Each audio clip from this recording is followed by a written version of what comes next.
In a few seconds, you are about to hear one of the most beautiful near-death experience stories I've ever heard. Last month, I interviewed Chris Batts. Chris had a very difficult childhood. When he was 6 months old, his mother abandoned him in a dumpster. He grew up thinking that nobody loved him, but when he died and went to heaven, he realized that that couldn't have been more wrong. Here is what happened to Chris after he died. Pitch black with different colors, and people call it a nothingness, a void, I don't know what you call it. You don't see anything.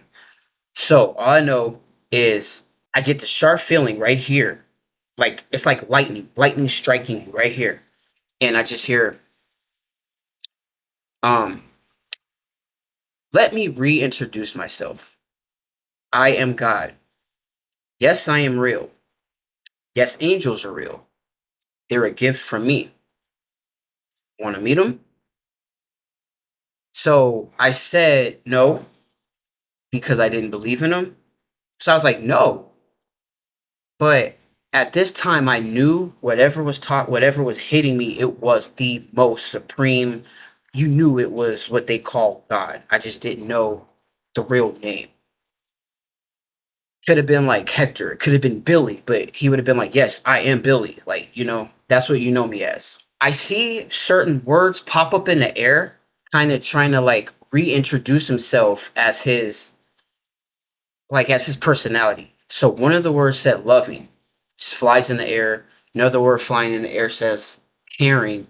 Then another, all caps with exclamation points, long suffering.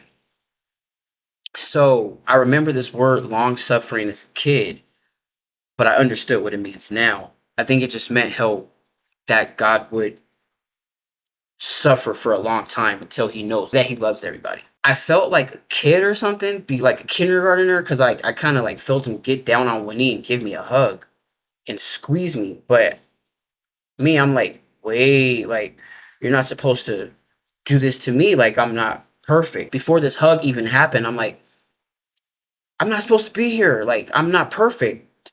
But he kind of tells me, like, I want you now. Like how you are, like mistakes and all. Like, I want you now. You don't have to go get perfect and then come back. I seen most people in their life reviews, they see life reviews, during their experiences. I did not. I seen just a projector screen pop up.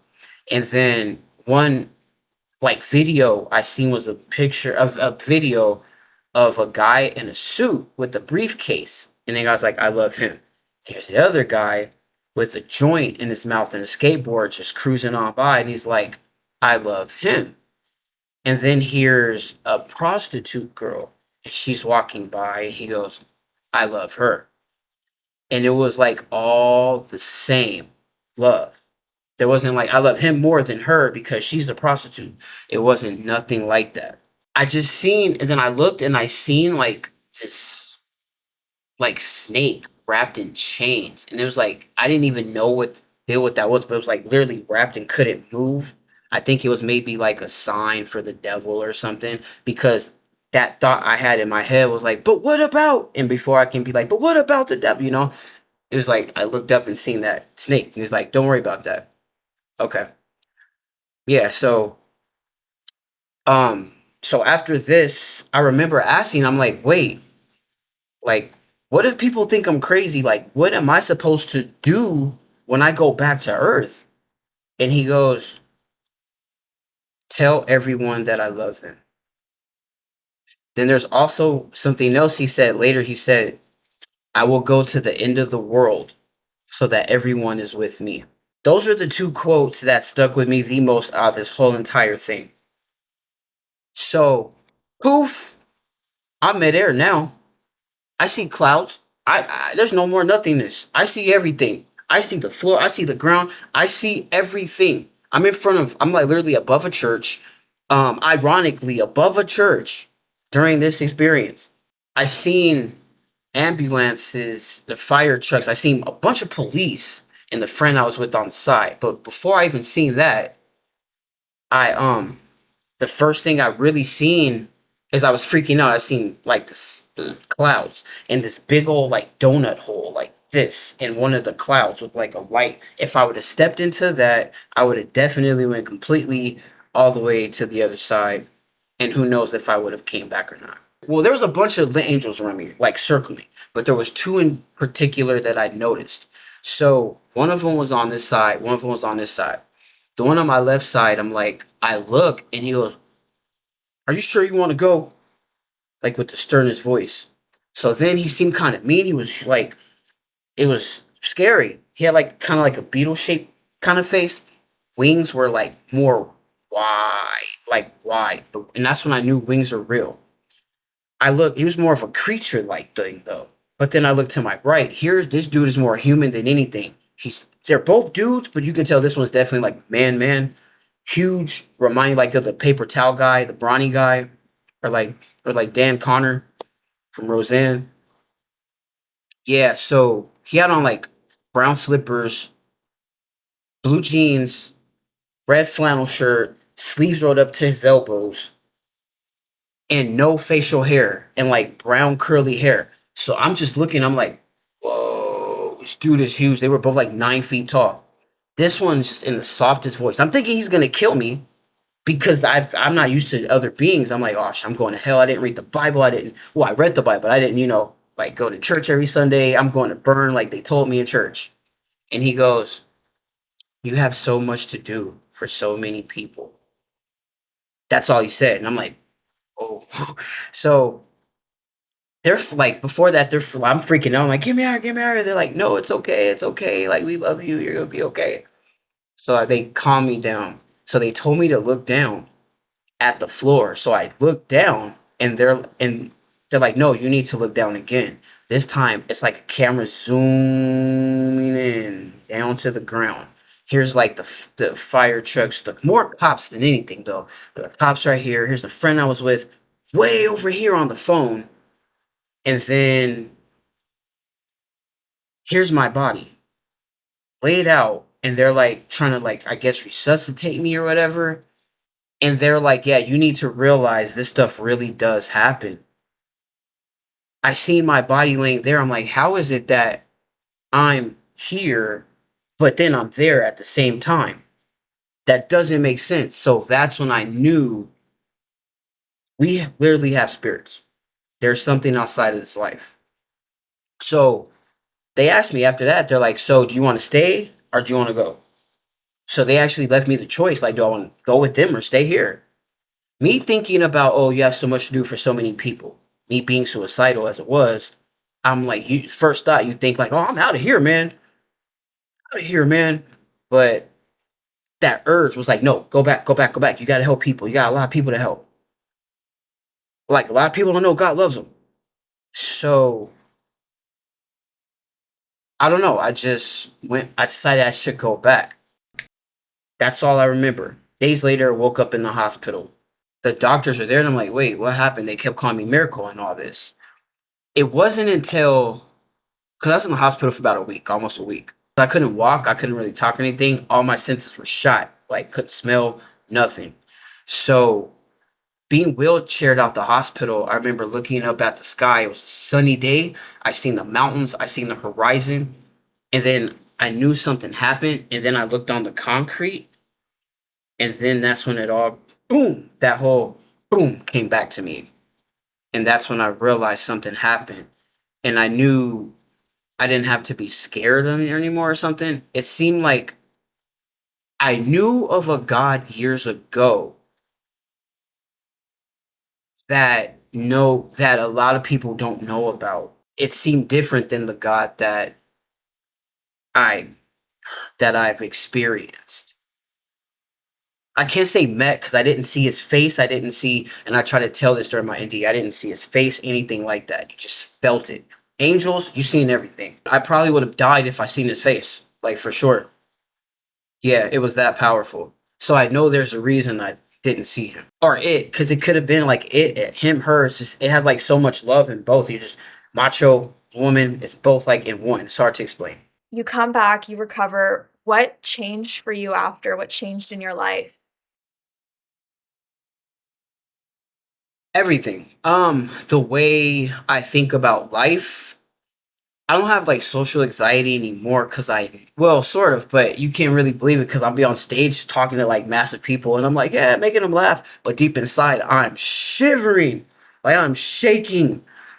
But I think I'm more accepting of it now. I'm more accepting of knowing that there's something out there. I don't have to be scared of death anymore. So now I feel like we're limitless. Um, Animals, I used to see them as just like, oh, animals, they're animals. They're here to just be animals. Then they die. They don't exist after that.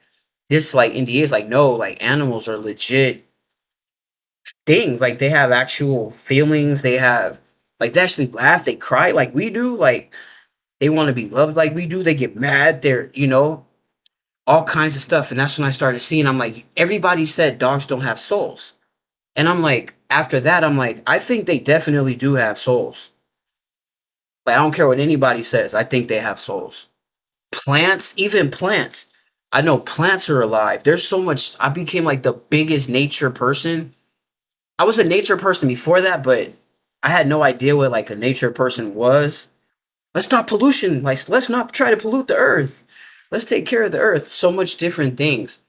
I understand people more. I look more at their inside, their souls, to determine, you know, how they're. It's like you look more in the inside, not the outside. Before this experience, I did so many jobs. Like I worked at the mall or this place, that place, landscaping, all types of different stuff. But the NDE, it just made me want to change fields. And I ended up like, I'm like, I want to work with the kids because I love the kids. Ever since I was a kid, I've always felt a need to take care of kids. So I was a crossing guard for the school district. And I don't know, after that, I seen like the special ed buses and I was like, I want to be with them. Like, that's where I need to be. Because it seemed like we were just so in sync with each other. Like, I understood them and they understood me. So, like, they can conversate, they can have like a conversation with me and I know what they're saying without actually saying it. Because I think they're a lot closer to God than a lot of the quote unquote normal kids. So after that, I just applied, for the special ed positions, and that's how it happened. And I've been with special ed since. Since Chris's NDE, his story has gone viral online. One of the questions he gets asked most often, though, is, what happened to your mom? Do you still hate her? Since his story first went viral, things have changed in their relationship. Chris told me more in our interview. A lot of people ask me, like, do I still hate my mom? Do I hate her? I'm like, no, I don't hate her. If I could, if I ever seen her, I would talk to her. I would want to talk to her like adult to adult. Like, end up happening where it didn't happen like that.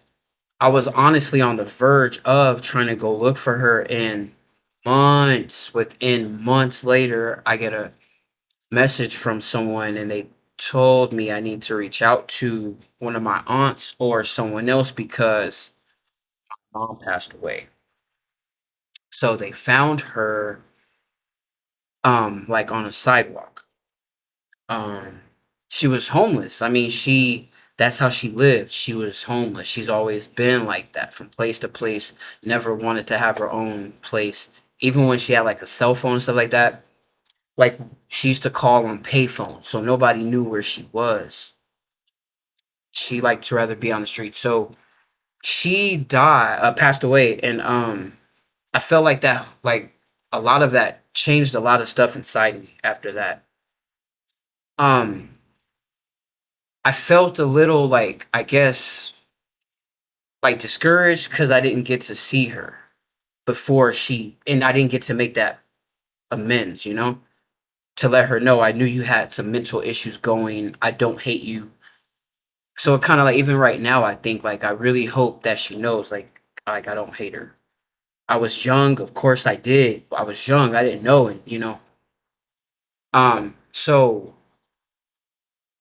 I guess from word has it, from what I hear, the family didn't want anything to do with her. They told her she has a son. He can handle that. 'Cause no one really, from what I know, no one in my family really reached out or cared much for her to even reach out to see how she's doing. So obviously she passed away there, and these are her sisters. They're not gonna, and her brother. They're not gonna want to deal with her. So hey, she has a son. Let him handle it. So me feeling the way I feel, like I'm like, wait, why would this come on me? This is not my son. She left me. Literally 10 minutes later, I broke down, cried, and a lot, and decided to make sure that she didn't leave me completely. So I took responsibility for her transition. I I got her cremated and I have her. So like now she left me, but she's with me right now. Yeah, I had a dream about her a few, like maybe 2 days after she passed away, and there was this picture I had, and I was little, young, and it was a picture of me and her from when I was little, and I cut it in half and just kept my side and cut her out. In this dream, that same picture came and it was angled, and I seen her, and it clucked, and I met her, and I ended up helping her move. In this dream, I was helping her move into a new house. So I was literally like coming over, helping her move. Could have been like her heavenly house. I don't know, but like I was helping her move into her place, and we had the most fun. We had a ball. We had the best time. That was my best friend. Like in that dream, like slap vibes, like best friend, like, all right, girl, I'll see you later. Like that's how it was. At the end of our interview, Chris gave messages of encouragement to all the people who feel like they're alone. He said that there are people on earth who care about you and that someone loves you no matter what you're going through. I want to thank Chris so much for our conversation and for sharing his experience in so much detail. My name is Lauren, and if you want to hear more positive stories about life after death, make sure to subscribe to this channel. Thank you so much for watching.